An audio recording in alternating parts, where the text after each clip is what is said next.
20 de março de 2015. Sorteados os confrontos das quartas de final da UEFA Champions League. Finalistas da última edição voltam a se encontrar. Cruzeiro vence a primeira na Libertadores e vira líder do grupo 3. Lesões e também cansaço são os motivos que devem fazer Muricy Ramalho mexer no time para o jogo contra o Marília. Invicto e líder do Campeonato Paulista, Santos terá amanhã no Pacaembu força quase máxima. Contrariado com a convocação de Valdívia, Palmeiras envia documento à seleção chilena para que o camisa 10 continue o tratamento enquanto estiver por lá.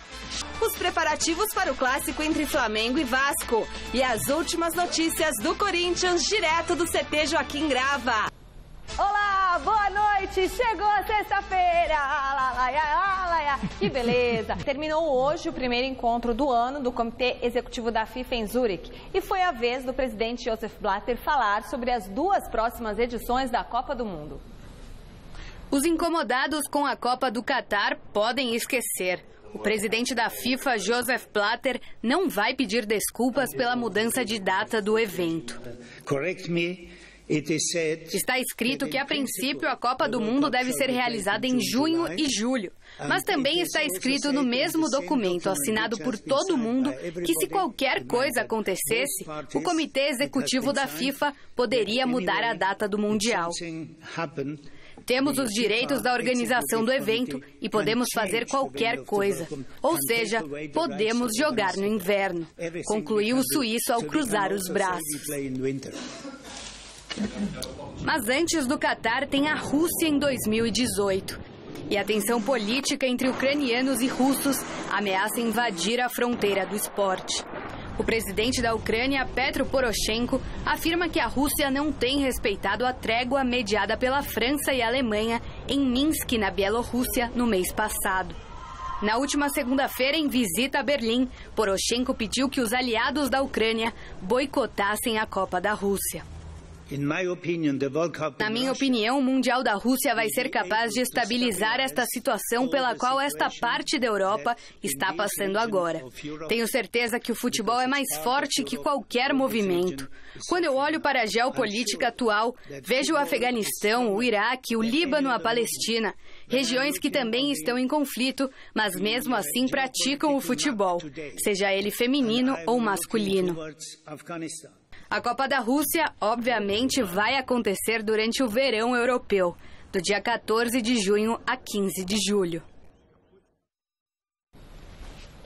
Olha, uma coisa que está lembrando aqui, a propósito desse conflito entre a Ucrânia e a Rússia, foi durante a Segunda Guerra Mundial, quando a Ucrânia, porque o ucraniano é duro de quebra, viu? Eles, um time de futebol formado por operários, né, numa fábrica de Kiev, enfrentou um exército no futebol, um time do exército alemão. Eles tinham recebido ordem de perder o jogo, porque isso acontecia com muita frequência. Ganharam o jogo, foram todos presos, muitos deles foram torturados e fuzilados. Olha. Entende? Mas eles, no campo ali, eles se negaram a perder um jogo e ganharam o jogo. Foi um fato histórico. Acho que realmente a Copa do Mundo no Oriente Médio tem que ser disputado mesmo no inverno. O que não devia ter era a Copa do Mundo lá, mas isso é outra história. Né? Mas aí estão pagando, né? Pois é, né? Dinheiro. Dinheiro e voto. Né? Pois é, dinheiro e voto. Acho que essa é a sequência, para ser mais preciso. O dinheiro, o voto. Né? E voto, mais dinheiro. Né? Sobre essa história que você contou, inclusive, até eu ganhei um livro do Albino Castro que trata justamente desse episódio, desse jogo. Nossa, deveriam fazer um filme, porque é uma história bonita. Se não me falha a memória, acho que tem um filme. Ah, tem um filme? Tem um filme. Qual o nome? Tem um filme. Eu não me lembro agora, posso até pesquisar. Mas é um registro triste, mas importante. Legal, Celso. Seleção brasileira, a CBF divulgou agora os cortes de 3 jogadores para os amistosos contra a França e Chile na semana que vem na Europa. O atacante Diego Tardelli, do Shandong Luneng, e os zagueiros Davi Luiz e Marquinhos, do PSG, estão fora das partidas por motivo de lesão. Os substitutos já foram anunciados. Para a vaga de Tardelli, Dunga chamou Luiz Adriano, do Shakhtar Donetsk. Já para os lugares dos defensores, o treinador chamou Gabriel Paulista, recém-contratado pelo Arsenal, e Gil, do Corinthians. Daqui a pouquinho tem o Gil falando aqui no Gazeta Esportiva sobre a convocação. Celso e Alberto Helena Júnior, bons nomes ou algum outro jogador merecia uma chance na seleção brasileira? Diga, Alberto, o que você acha? O Gil, do Corinthians, eu acho que merece, né? Pelo que tem feito do Corinthians.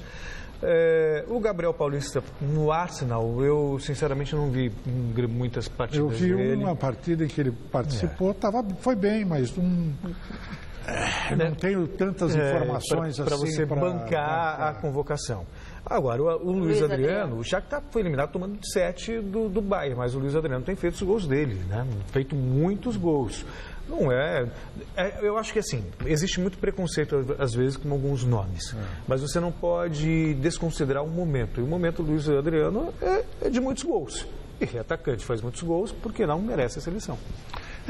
A questão é a seguinte, na defesa não cria muito problema, porque você pode formar a dupla de zaga, que deverá ser essa, o Thiago Silva e o Miranda, né? Que continua jogando muita bola.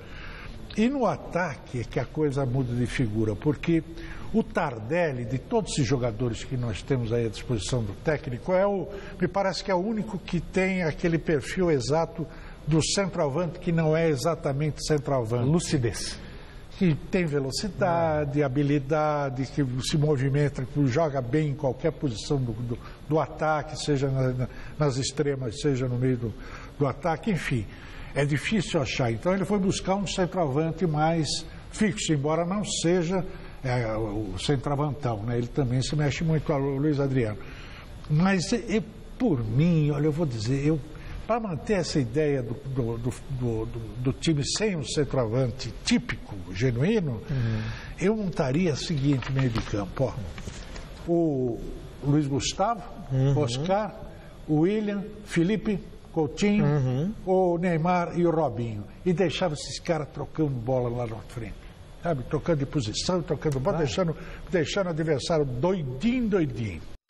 Domingão, às 9h30 da noite, tem mais um Mesa Redonda Futebol Debate ao vivo, com a melhor cobertura de mais uma rodada do Paulistão. Os caminhos de São Paulo e Corinthians na briga pela classificação na Libertadores.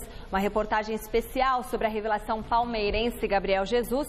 Tudo com os comentários do nosso super time de comentaristas esportivos. Nesse domingão, nós receberemos nos estúdios o apresentador César Filho e o ex-atacante Serginho Chulapa. Então, encontro marcado, domingo, 9h30 da noite, Mesa Redonda Futebol Debate. Diga, Celso. Queria mandar um abraço para o nosso telespectador que via rede social pediu um abraço com conhecer um Gazeta Esportiva. Me chamou de pé de gelo, obviamente, por influência sua, mas por ser fã do chileno Pablo Neruda, então merece um abraço. Está perdoado. Ivan Ludov. Então, sinta-se abraçado. Alberto Helena, esse domingo estarás? Estarei presente e ativo. Muito bacana, ó. Rubens Lacativa, beijão pra você também. Galera que escreve aqui no Twitter, Roberto Skinzari, um beijo. Beijo. Campeonato Carioca. Quando tá azarado, é tudo. É tudo, né? Quando a fase é ruim. É tudo. O Campeonato Carioca promete fortes emoções nesse final de semana. Vasco, líder da competição, com 26 pontos. E Flamengo, terceiro colocado com 23, prometem agitar o Maracanã. O técnico Doriva resolveu, pelo segundo dia consecutivo, fechar as portas do treino em São Januário. Mesmo assim, ele garantiu não estar fazendo nenhum grande mistério e disse que deve mandar a campo a mesma equipe que goleou o Nova Iguaçu na rodada passada por 5-1. É um jogo importantíssimo, é um jogo que vale 3 pontos, somente 3 pontos, mas, sem dúvida nenhuma, é um clássico, é um jogo tradicionalíssimo, é um jogo que nós vamos encarar com muita seriedade. Sabemos que o nosso adversário é um adversário forte, né? Mas nós vamos buscar a liderança, ou seja, a manutenção da liderança, então nós vamos jogar para vencer. Olha, o nosso time mudou bastante, o do Flamengo não mudou tanto assim, né? Eles já tinham todas as peças, nós trocamos algumas peças, outros jogadores que estavam fora agora estão jogando, mas com certeza a gente está observando todos os jogos que o Flamengo fez ultimamente, a gente está acompanhando para preparar o jogo como a gente prepara todos os adversários nossos. Não, o Marcelo é um grande jogador, é um jogador que está se adaptando numa posição um pouco diferente aqui, mas tem feito muito bem, tem feito gols, né? É um jogador que a gente tem que estar atento, não só com ele, acho que a gente tem que funcionar taticamente para neutralizar a equipe do Flamengo. Logicamente que um atleta ou outro a gente tem que ter essa precaução para não ser surpreendido. Já do lado flamenguista, a situação é complicada para o volante Luiz Antônio e para o pai dele, que hoje eles foram indiciados pelos crimes de fraude securitária e organização criminosa. Luiz Antônio comprou e deu de presente um carro a um líder de uma milícia que atua no Rio. O pai dele registrou então um boletim de ocorrência de roubo do veículo com um policial amigo de infância do jogador para que ele recebesse o valor do seguro. Mas a fraude foi descoberta pela polícia. Dentro de campo, a situação do rubro-negro é bem mais tranquila.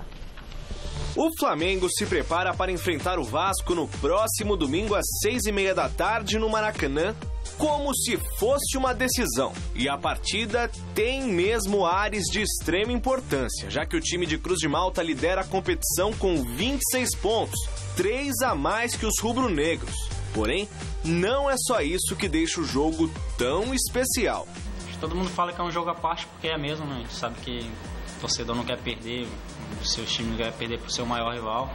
A gente, que é jogador, também sente isso, sabe disso também, dessa responsabilidade e do privilégio também que é disputar um clássico e de ter uma vitória que, além de dar continuidade ao nosso trabalho, que já tem sido bom, do outro lado também eles são líderes do campeonato, então vai dar muito mais moral. Espero que esse do nosso lado possa sair vencedor no domingo e a gente possa crescer. O volante do time de Vanderlei Luxemburgo confia tanto no time dentro de campo quanto na torcida flamenguista nas arquibancadas para conseguir 3 pontos e nem se incomoda em convocar a presença da Magnética para o domingo. Não é só por ser um clássico, todos os jogos eles têm nos apoiado ainda em massa, e um clássico muito mais. Acho que talvez seja até o de menos convocar, seja mais fácil a gente brilhar dentro de campo, fazer um grande jogo. O retrospecto recente do confronto entre os dois times é favorável ao Flamengo.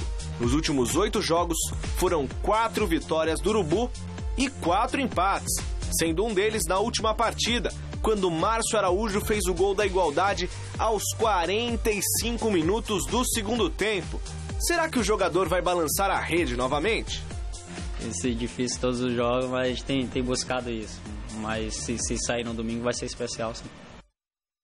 Hora de conferir os jogos desse final de semana pelo Campeonato Paulista. 3 partidas marcadas para as 7h30. Abrem nessa noite a 11ª rodada. Entra a Arte. O Red Bull Brasil recebe o Botafogo em Campinas. Em Itu tem Ituano e Linense.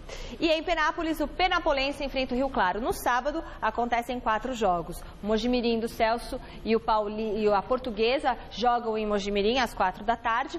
No mesmo horário, o Santos recebe o Audax no Pacaembu.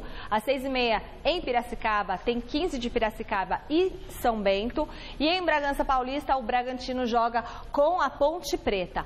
No domingo, às 4 horas, o Capivariano encara o Corinthians em Capivari. No mesmo horário, o São Paulo enfrenta o Marília no Morumbi e às 7h30 em São Bernardo do Campo, o São Bernardo recebe o Palmeiras. E num certo clima de mistério, o técnico Marcelo Fernandes comandou nesta sexta-feira o último treino do Santos antes do confronto contra o Audax. Veja na reportagem de Alexandre Silvestre. Quem vem de longe dá de cara com o muro. Pela abertura, mata à vontade. Família Santista, da zona leste de São Paulo, se decepciona com o treino fechado. Quando a imprensa entra no CT Rei Pelé, vê um divertido rachão. Robinho, só para variar, desequilibra, decide, agita. O ambiente entre os jogadores do Peixe aparentemente é o melhor possível, apesar dos atrasos no pagamento da imagem. está tudo sob controle. Lá até na viagem de Londrina teve uma conversa, o Modesto com o Dagoberto, o próprio Conforte com o grupo. O grupo está tranquilo quanto a isso e a gente sabe que eles estão fazendo ao máximo para tentar colocar o mais rápido possível isso em ordem. E o clima dentro do campo, isso aí sempre foi, entendeu? Outro problema, sondado pelo Cruzeiro, Lucas Lima é desfalque. No time de Robinho, na pelada. Mas está confirmado na equipe do professor recém-promovido Marcelo Fernandes para o compromisso sério, valendo 3 pontos deste fim de semana. Ele amanheceu com uma dor nas costas muito forte, fez só com a gente ali as bolas paradas e pediu lá para dentro fazer tratamento, sem problema nenhum, ele vai cuidar e amanhã está firme. O volante Valência, este sim, está fora de combate, suspenso. A partida deste sábado é no Pacaembu contra o audacioso Audax ou Grêmio Osasco, se você preferir. Time que evita chutões para frente, cujo goleiro joga muito com os pés e dá até chapéu dentro da área. E lembra da família santista? A que estava lá fora entrou para ver o que todos os alvinegros praianos querem ver no final do campeonato.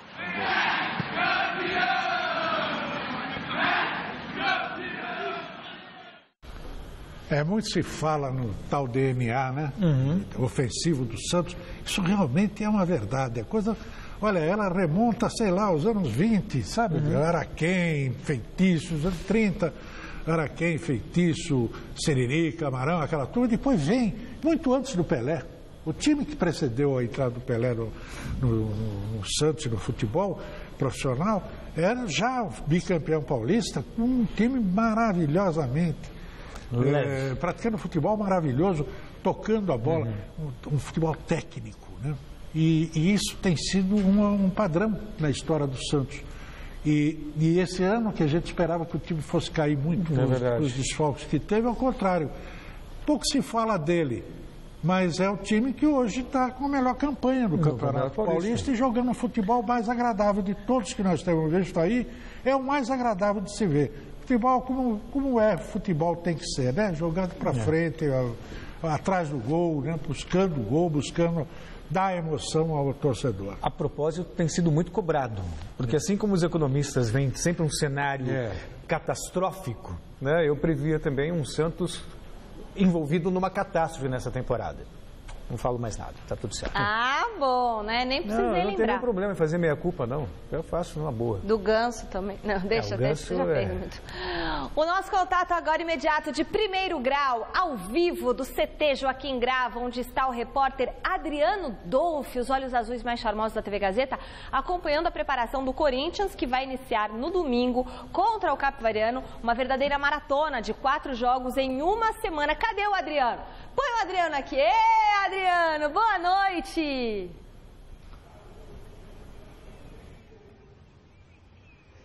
Boa noite para você, Michele, boa noite ao Celso, ao Alberto Helena, a todos que acompanham mais uma edição do Gazeta Esportiva. Como você disse, o Corinthians terá uma maratona de 4 partidas em 8 dias, uma verdadeira maratona que vai cansar certamente todo o elenco, mas um desses atletas não vai participar dessa maratona de jogos. O zagueiro Gil foi convocado para a seleção brasileira para os amistosos contra a França e também o Chile. Vamos ver o que Gil disse sobre mais esta chance que terá na seleção do técnico Dunga. É reconhecimento de um trabalho, não só meu, mas de todos os meus companheiros também, comissão técnica. Todo mundo me ajudou bastante para poder chegar nesse nível, né, de seleção brasileira. Então, a gente agradece bastante aos nossos companheiros, porque sem eles dentro de campo ali, a gente não conseguiria se destacar, conseguir as vitórias que nós sempre buscamos, e espero aproveitar cada momento. Acho que cada treinamento lá na seleção vou fazer como se estivesse aqui no Corinthians, ou até mais ainda, porque a gente sabe que é muito gratificante ser recompensado com a convocação. Vai se juntar ao jogador Elias, que já havia sido previamente convocado para esses 2 amistosos. O Corinthians, que tem 28 atletas inscritos no Campeonato Paulista, mas Tite tem neste momento apenas 20 atletas de linha à disposição para estas 4 próximas partidas que acontecem no Campeonato Paulista. Vamos acompanhar o que o técnico Tite disse a respeito desse momento do Corinthians e também com a preocupação em relação à lesão de atletas do clube. Coerentemente, eu tenho que ser eu tenho que dizer, e estou fazendo isso, que em função das datas colocadas eu não posso reclamar agora. O que nós temos que fazer é um melhor calendário. Mas entre jogar jogos que teve lá no início, com Palmeiras e Once Caldas e jogando direto e tal, era melhor nós jogarmos para frente. Se a quantidade de carga ela não for conduzida de acordo, e isso não é vontade. Eu tenho vontade de fazer isso. Eu estou falando disso de qualificação profissional, estou falando de conhecimento. E não se traduzir isso para o atleta, a possibilidade de estourar é muito grande. E mesmo assim acaba estourando. O exemplo é o Mendonça. Eu retirei ele do jogo pensando no jogo seguinte. Estava com muita vontade de colocar o Romero. Eu digo, eu vou colocar o Romero porque não... Eu fiquei num impasse danado. Eu digo, cara, eu estou com vontade de colocar o Romero porque merece uma oportunidade maior? Ou eu seguro o Mendonça porque na quarta-feira nós temos o jogo contra o São Lourenço? Pesou a necessidade do clube e não o meu coração, não a minha vontade. Pesou a necessidade do clube. Mesmo assim, ele foi para o jogo contra o São Lourenço e machucou.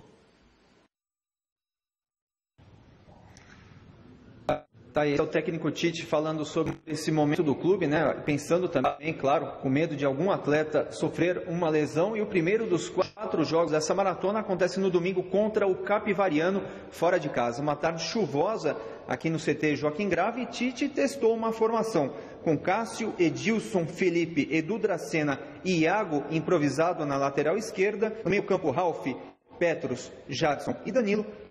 No ataque, Wagner Love e Emerson Sheik. O Guerreiro atuou no time reserva, Guerreiro que pode ser aí incluído em uma nova transação do Corinthians. O time estuda fazer um empréstimo bancário para conseguir 5,5 milhões de dólares e assim tentar contratar o jogador novamente por um período de 3 anos. O pagamento desse valor seria diluído durante esses 3 anos e haveria também um aumento de salário, um pequeno aumento de salário para o jogador. A diretoria conta com uma redução na pedida salarial do atleta peruano. Voltamos aos estúdios. Michele, é com você. Muito obrigada, Adriano Dolfi. Bom retorno para sua casa, bom final de semana. Agora, Celso Cardoso e Alberto Helena Júnior. 4 jogos em 7 dias, né? Vai por elenco reserva e tal, mas, poxa, é um absurdo esse calendário. O que é isso? O Tite está sabendo, tem um elenco para dosar. Mas é criminoso isso, essa é a real. Então? Mas se eu disser que já foi pior, eu já cheguei a narrar 2 jogos do São Paulo no mesmo dia. E o Juninho Paulista jogou nas 2 partidas, o técnico era o Tele Santana. Então a gente tem que entender que melhorou a coisa. Mas melhorou. Não é que melhorou. Que isso? Isso não é uma melhora, isso aí é o menos pior. Menos pior. Mas é uma coisa absurda, não dá para entender. O país do futebol não se respeita a data FIFA, vai esperar o quê? Mas não dá para entender, muita falta de inteligência. É muita burrice. Muita falta de inteligência. Que isso? Porque Sério? não é possível o calendário. Todo mundo está vendo que o futebol brasileiro está indo para o brejo. A partir do instante que o calendário não se resolve o problema do calendário. Ali está a raiz de tudo. E depois vem a sequência, uma série de outras lambanças, né, que os nossos dirigentes, técnicos e jogadores fazem, e a mídia, né, que acompanha. Claro. Então é o fim da pica, não tem sentido. E o pior, eles não só obrigam o time a fazer 8 jogos em 7 dias, como proíbem de botar um número elenco maior. Um elenco registrar no campeonato, um elenco suficiente para enfrentar essa maratona. E insistem em falar que 7-1 da Alemanha foi por acaso, foi um apagão. Foi um apagão. Continua o apagão, né? Lanterna do Grupo 1 com 8 pontos e tentando fugir da zona de rebaixamento, o São Bernardo aposta na troca do comando técnico para vencer o Palmeiras e se afastar das últimas colocações. Reportagem do Osmar Garrafa. Há 6 jogos sem vencer e na penúltima colocação na classificação geral do Campeonato Paulista, o São Bernardo manteve a triste tradição do futebol. Quando os resultados não vêm, troca-se o técnico. E Roberto Fonseca chegou nessa semana para substituir Edson Boaro e tentar tirar o Tigre da zona de rebaixamento. E a receita para isso está pronta.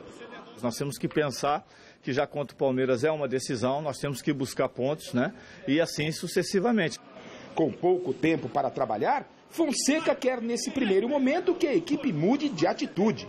Primeiramente, uma organização, né, tática, né, dentro de campo, dentro daquilo que a gente quer. Né? Claro que ele já vinha fazendo algumas coisas boas, aquilo que já estava sendo de produtivo, que a gente possa ter acrescentado algumas coisas. Além da parte técnica, Fonseca sabe que vai ter que trabalhar também o emocional do grupo. A ansiedade, a vontade de acertar, de repente, ela é até maior do que aquilo que você tem que fazer.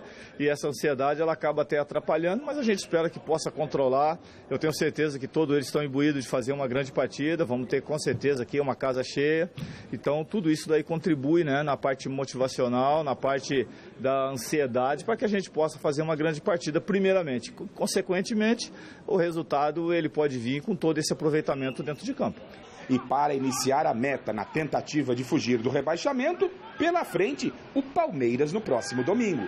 Nós vamos ter um jogo de grande motivação, de casa cheia e tudo mais. De pontuação, é claro que a gente queria algo mais tranquilo, né? Mas como a gente não pode, nós temos que buscar contra o Palmeiras mesmo.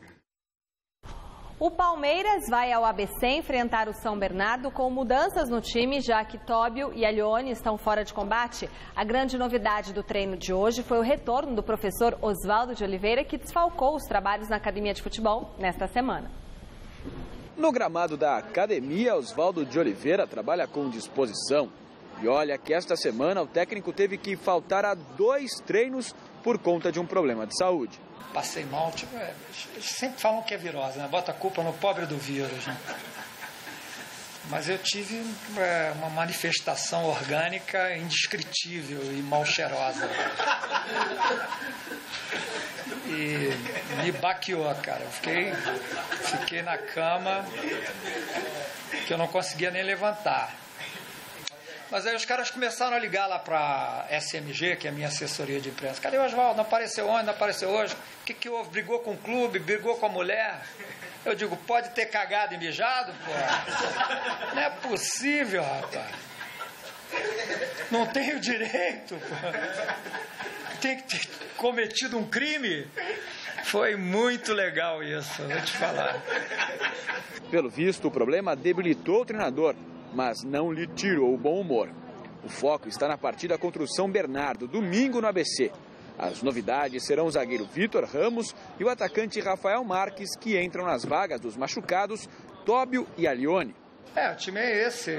Tem essa coisa aí do Alione e do Tóbio, mas são contusões recorrentes, eles já vêm sentindo há algum tempo. Eles não vão participar desse jogo, para ver se recuperam, né? E enquanto isso, o Vitor Ramos e o Rafael Marques vão para o jogo. O Palmeiras precisa evoluir. O time lidera o Grupo C do Campeonato Paulista com 21 pontos. A campanha parece boa, mas ao analisá-la com mais cuidado, a conclusão é a de que o Verdão só venceu até agora adversários menores. Foram 7 vitórias contra eles, mas o time perdeu as 3 partidas que fez contra equipes da Série A do Campeonato Brasileiro. Para o esquema do Palmeiras funcionar, seria fundamental o reforço de Valdívia, que ainda não pôde ser utilizado esse ano por causa de uma contusão. Apesar disso, o jogador foi convocado para defender a seleção chilena nos jogos contra Irã e Brasil na semana que vem. Temos tido muito cuidado com esse jogador, pelo milindre da contusão que ele sofreu e pelo histórico de sucessivas contusões. Hoje, por exemplo, ele não participou da atividade normal, porque ontem ele foi bastante exigido. Então ele tem um planejamento diferente dos outros jogadores e nós vamos fazer ele portar para entregar ao departamento médico da seleção chilena um documento contando toda a história dessa recuperação dele, em que estágio ele está e sugerindo que ao término da passagem dele nesses 2 amistosos da seleção chilena, que ele nos traga também alguma coisa com essa representação, né? que nos informe a respeito da participação dele lá. A verdade é que a convocação de Valdívia desagradou a comissão técnica do Palmeiras, que preferia vê-lo recuperado e jogando pelo clube antes de cedê-lo para a seleção chilena. Deu hora que ele não jogasse nenhuma das duas lá. Nós temos que respeitar o que está se passando com a seleção chilena. Quem vai tomar a decisão é o departamento médico da seleção chilena e o seu treinador. E nós respeitamos isso e não sei o que é ideal na cabeça deles. Sei o que é na minha. Na minha era que ele não jogasse lá e que reestreasse aqui. O assunto Valdívia parece ser mesmo a única coisa que muda o humor de Oswaldo. Não sei se é falta de assunto. Às vezes eu acho, sinceramente, que há uma tendência para que haja alguma coisa que gere polêmica, que gere, enfim, que renda alguma coisa a mais. Porque um jogador que não está atuando, eu acho que ele deveria ser um pouquinho menos falado, né? Isso conseguiu, inclusive, parar um pouquinho os comentários sobre o Gabriel, que já foi bom por esse ponto de vista. Ela está bem humorado, né? Agora ele tem razões para ficar mal-humorado. Aquela história do calendário, Alberto, sinceramente, eu não aguento mais falar. Acho que o telespectador não me aguenta mais falar. A falta de respeito à data FIFA, o Campeonato Brasileiro começa em maio, você não sabe, em vez de ter uma promoção, como fez o campeonato na Liga Norte-Americana agora, divulgando os grandes nomes, começa um time que você não sabe se vai terminar, vai todo mundo embora. Quer dizer, o que estão fazendo no futebol brasileiro é uma coisa... Quer dizer, estão fazendo não, continuam a fazer, é uma coisa lamentável. Sem dúvida nenhuma. E o Valdívia vira esse alvo de pedrada, né, da mídia, do torcedor até menos, é mais da mídia. Não joga, chinelinho, não sei o quê. Bom, o Oswaldo está acendendo uma vela para ver se ele não joga mesmo lá no Chile para poder jogar no Palmeiras, né? O próximo jogo do São Paulo é contra o Marília, domingo, no Morumbi. Mas o assunto mais comentado nesta sexta-feira ainda é a vitória diante do São Lourenço na Libertadores. Confira na reportagem de Felipe Sboril. Jogo de Libertadores é tão importante que mesmo depois de 2 dias, a vitória contra o São Lourenço ainda é comemorada. E a classificação deve vir com mais um triunfo sobre o time argentino fora de casa. É uma decisão para nós, a gente vencendo, a chance nossa é muito grande, né? Então é uma decisão para a gente, por isso que esse jogo aqui era importante, né? Porque lá a gente vai para conseguir nossa classificação, né? Então já fizemos a conta e com certeza por isso que esse jogo era uma decisão para a gente. Importante ao ponto de desgastar os atletas. O cansaço começa a pesar nos jogadores. Uma sequência importante de jogos virá pela frente. Neste final de semana tem o Marília, depois o Palmeiras, o Linense e o São Lourenço novamente. Diz que é uma sequência de jogos duros demais e a gente tem que tomar cuidado, porque a gente não perder jogadores. A gente tem que rodar o elenco todo e tentar recuperar alguns ainda que estão com dificuldade, porque senão é perigoso a gente chegar nessa partida decisiva com poucos jogadores. É justamente por esses jogos que o time do final de semana deve ser outro. Um dos jogadores que devem ser poupados para o jogo contra o Marília neste domingo é o atacante Alexandre Pato. Ele recebeu uma pancada na partida contra o São Lourenço pela Copa Libertadores da América. Ontem foi submetido a um exame de imagem que detectou uma lesão de grau leve no tornozelo direito. É muita falta e tomara que ele esteja pronto rapidamente. Eu acho que sim, porque pelo que eu vi ali não é assim tão grave, né? E vai fazer tratamento duro como está fazendo. E ele está com muita vontade de voltar rápido. Vale a pena de vez em quando bater um papo para os jogadores não caírem nessa de já ganhou. São 3 vitórias consecutivas, tudo com moderação, porque o professor Muricy Ramalho não gosta muito de conversa, o negócio dele é com a bola. Eu não sou de estar muito fazendo reunião porque eu não acho legal. Acho que o time que faz muita reunião porque está com muitos problemas, né? Mas tem momentos que você tem que abraçar os caras, né? Tem momentos que você tem que dar porrada, mas tem momentos que você tem que abraçar. É justamente desta forma que o São Paulo está, com um sorriso no rosto e juntinho com a boa fase. Muito bem, resultado final da enquete de hoje do site gazetesportiva.net. Qual o confronto mais interessante das quartas de final da Champions League? É PSG e Barcelona com 43% dos votos. O pessoal não concordou com vocês, não. Vocês falaram que é o Atlético de Madrid e o Real. Bom, o Gazeta Esportiva desta sexta-feira fica por aqui. Domingão, 9h30 da noite, tem Mesa Redonda Futebol Debate. Eu me despeço agora do Celso, Alberto Helena Júnior. O Celso vai para o Jornal da Gazeta. Sim. Alberto Helena Júnior vai para casa? Vai descansar? Vai para casa. Juliana e Gamberini me esperam. Muito bem, não posso então. Faltar, né? Bom trabalho para vocês. Alberto Helena Júnior vai para o Grão-Ducado de Biúna. Muito bom. E eu vou para o Grão-Ducado da Moca. Tchau.